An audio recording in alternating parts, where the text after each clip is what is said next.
رات کا کھانا تیار کر کے میں فارغ ہوئی تو باورچی خانے سے نکلتے ہوئے میری نظر دیوار پر لگی گھڑی پر پڑی۔ اف، اتنی دیر ہو گئی۔ میں نے جلدی سے سامنے صوفے پر پڑی چادر اٹھا کر اوڑھی اور گھر کی چابی پرس میں ڈال کر گھر سے نکل گئی۔ راستے میں ہی مغرب کی اذان شروع ہو چکی تھی۔ بچے کہیں گے آج ماما ہمیں ٹیوشن سے لینا ہی بھول گئی ہیں۔ میں یہ سوچتی ہوئی تیز تیز قدموں سے ان کے ٹیوشن سینٹر کی جانب بڑھ گئی۔ مما، آپ نے اتنی دیر لگا دی۔ 7 سالہ ریحان اور 6 سالہ انم منہ پھلائے کھڑے تھے۔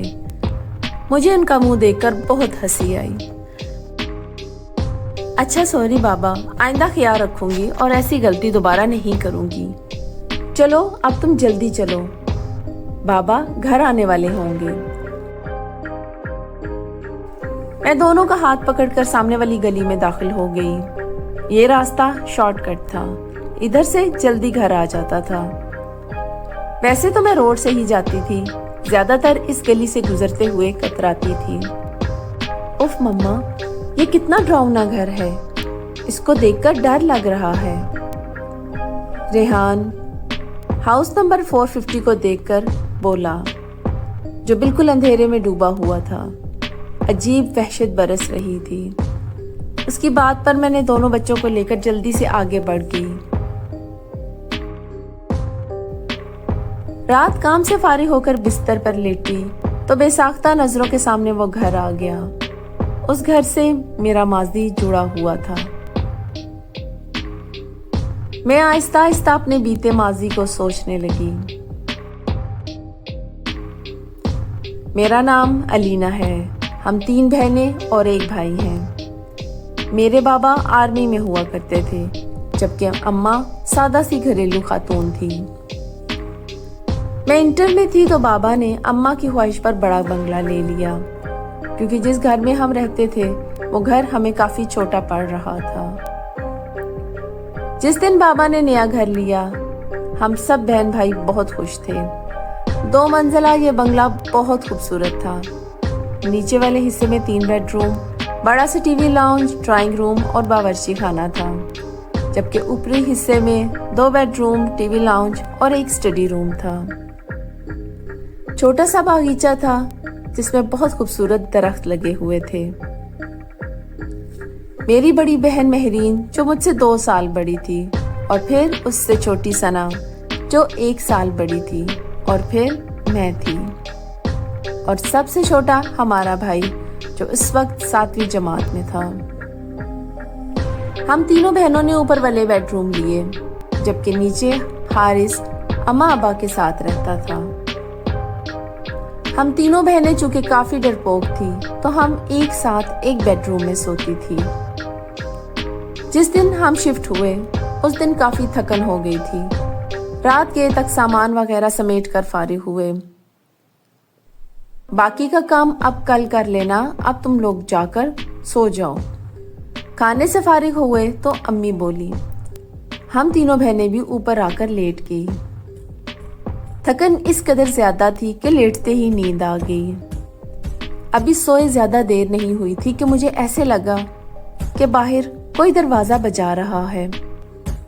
میں نے اٹھ کر دروازہ کھولا تو سامنے کالی بلی کھڑی تھی جو مجھے گھور رہی تھی۔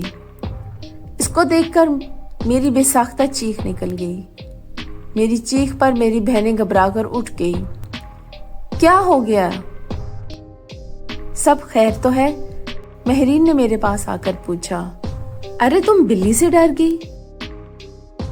اس نے حیرت سے بلی کو دیکھتے ہوئے کہا، اور میں شرمندہ ہو کر واپس بستر پر آ کر لیٹ گئی۔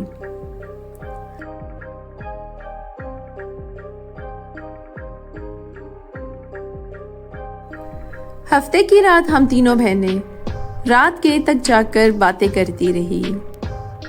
یہی کوئی رات کے 2 بجے ہوں گے۔ ہمیں ایسا لگا جیسے باہر ٹی وی لاؤنج سے باتوں کی آواز آ رہی ہے۔ اس وقت کون ہو سکتا ہے؟ ہم بولتے ہوئے جیسے ہی باہر آئے تو معلوم ہوا جیسے یہ باتوں کی آواز باورچی خانے سے آ رہی تھی۔ ہم لوگ باورچی خانے میں گئے تو وہاں کالی بلی سامنے کاؤنٹر پر بیٹھی نظر آئی۔ ہمیں دیکھ کر اس نے چھلانگ لگائی اور سامنے کمرے میں گھس گئی۔ ہم ابھی سمجھ ہی نہیں پائے تھے کہ یہ کیا ہوا ہے کہ ہماری نظر سامنے جلتے ہوئے چولہے پر پڑی۔ ایسی خوشبو آ رہی تھی کہ جیسے کچھ پک رہا تھا۔ مہرین نے آگے بڑھ کر چولہا بند کیا۔ ہم تینوں ہی گھبرا گئے۔ اس بات کا ذکر ہم نے اگلے دن امی سے کیا، جس پر وہ ہمیں ڈانٹنے لگی کہ جلدی سویا کرو۔ اتوار کو خالہ اپنی فیملی کے ساتھ ہم سے ملنے آ گئی۔ رات دیر تک وہ اپنے گھر گئی تو نیچے ٹی وی لاؤنج میں بیٹھے ہم تینوں بہنیں اور امی دیر تک باتیں کرتے رہے، جبکہ ابو اور حارث سونے جا چکے تھے۔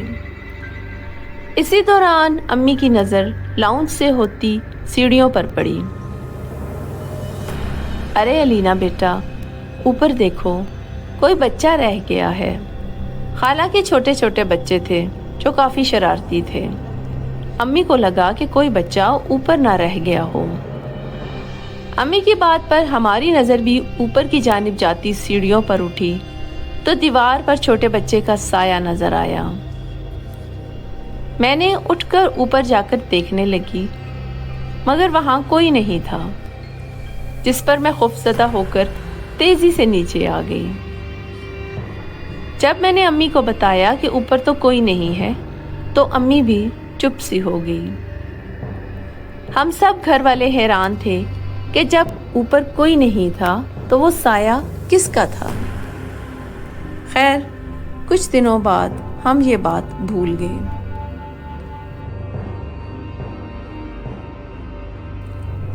ہم سب گھر والوں کو کزن کی شادی میں اسلام آباد جانا تھا۔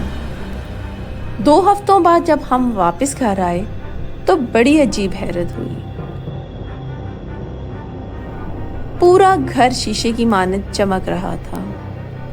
ایسا لگ رہا تھا کہ روز کے روز گھر کی صفائی ہوتی رہی ہو۔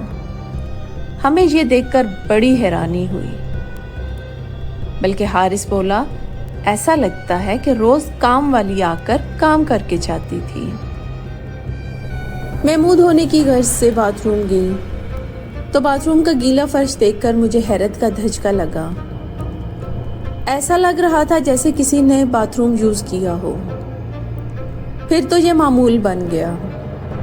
گھر کے افراد گھر سے باہر ہوتے تو باتھ روم بھی یوز ہوتا اور کچن میں بھی رات کے برتنوں کی آوازیں آتی۔ ہم لوگوں کو وہ کالی بلی مستقل گھر میں گھومتی ہوئی نظر آتی۔ ہم لوگ اب آہستہ آہستہ ان باتوں کے جیسے عادی ہوتے جا رہے تھے جب وہ ہولناک واقعہ رونما ہوا، جس کے فوراً بعد ہم نے وہ گھر چھوڑ دیا۔ رات کے کسی پہر امی کی آنکھ کھلی تو انہیں محسوس ہوا کہ جیسے کوئی چھت پر ہے۔ وہ سمجھی ہم بہنیں سونے کے بجائے خوش گپیوں میں مصروف ہیں۔ وہ دبے پاؤں چھت پر آئی تو وہاں گول دائرے میں 10 سے 12 عجیب شکلوں والے لوگ بیٹھے تھے۔ یہ منظر اتنا خوفناک تھا کہ امی بے ہوش ہو گئی۔